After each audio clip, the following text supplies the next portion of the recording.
राधा तत्व जब किसी के हृदय में संचार करता है महाराज, वो पागलों की भांति बिहवल होकर दौड़ता है, राधे राधे राधे। क्लीम बीज भगवान ने फूंका। राधा तत्व बड़ा विलक्षण तत्व है प्यारे, ध्यान रखना। इस राधा तत्व के लिए तो कृष्ण भी स्वतः कहते हैं मैं भी उन राधा रानी का दास बन जाता। भूमि तत्व, जल तत्व, अग्नि तत्व, वायु तत्व, पृथ्वी तत्व, व्योम तत्व, विष्णु तत्व भोरी है। सनकादि सिद्धि तत्व, नारद सुरेश तत्व, आनंद प्रसिद्धि तत्व, शिव तत्व गौरी है।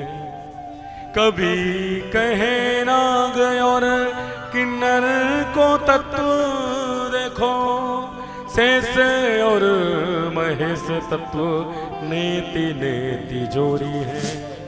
तत्वन के तत्व जिग जीवन श्री कृष्ण चंद्र, और श्री कृष्ण को भी तत्व वृषभानु की किशोरी है।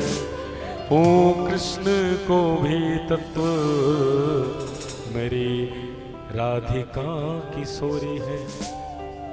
तो परम तत्व है श्री राधा रानी।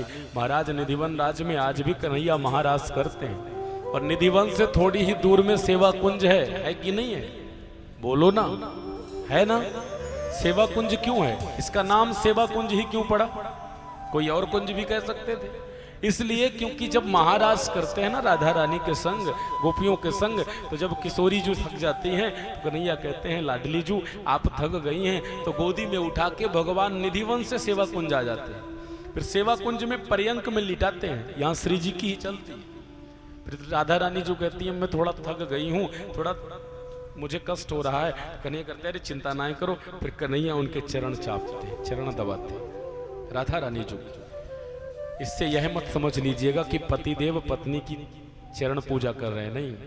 कृष्ण और राधा कोई स्त्री और पुरुष नहीं है, इस बात को पहले जहन में अपने हृदय में उतार लीजिए।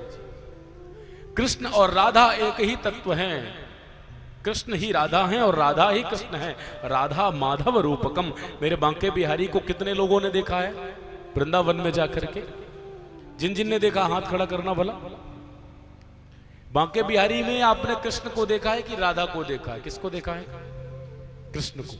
पर आपको बता दूं इसमें बड़ा गूढ़ रहस्य। जब स्वामी जी महाराज ने संगीत साधना से भगवान को बुलाया तो राधा और कृष्ण दोनों आए, और जब राधा कृष्ण दोनों आए तो कन्हैया से भगवान से स्वामी जी ने निवेदन किया, कहा है प्यारे जू आपने करुणा की, मुझ दास को आपने आकर के दर्शन तो दिया, मैं चाहूंगा आपकी सेवा तो ऐसी है कि आपको एक माखन को लोंदा दे देंगे तो भी खुश है जाओगे, आपको टेढ़ा मेढ़ा कुछ भी पहना देंगे तो भी खुश है जाओगे, कुछ नहीं है तो एक मोर पंख लटकाया बन गया काम, कुछ नहीं है तो महाराज लकड़ी की बसुरिया दे दी तो भी काम बन जाएगा। पर स्वामिनी जी को, लाडली जी को तो महाराज बड़े श्रृंगार की आवश्यकता है। इनके ताई चंद्रिका भी चाहिए, इनकी ताई महाराज चोली भी चाहिए, इनके ताई दुपट्टा भी चाहिए, इनके ताई बाजूबंद भी चाहिए, इनकी ताई पैजनिया भी चाहिए, नूपुर भी चाहिए। इतनी व्यवस्था हर जीव कैसे कर सकेगो?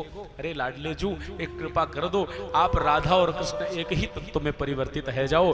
तब तक तो महाराज स्वामी जी ने नेत्र मूंदे ही थे कि उस निधिवन राज में अर्धरात्रि में मेरे राधा और कृष्ण ही श्री बांके बिहारी के परम विग्रह में समाहित हो गए, प्रकट विग्रह बन के प्रकट हुए। बोल बांके बिहारी लाल की।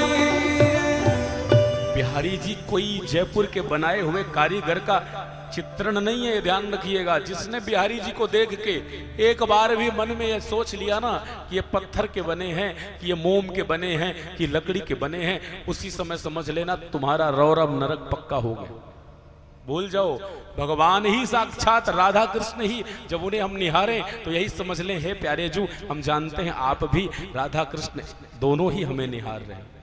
इसीलिए जब बिहारी जी जाओ तो महाराज उनकी एक झलक पाने के लिए पागल हो जाओ। कोई सामने आता है तो लगता प्राण निकल गए, अब बस किनारे हो जाओ जल्दी दिख जाएगा। ये भाव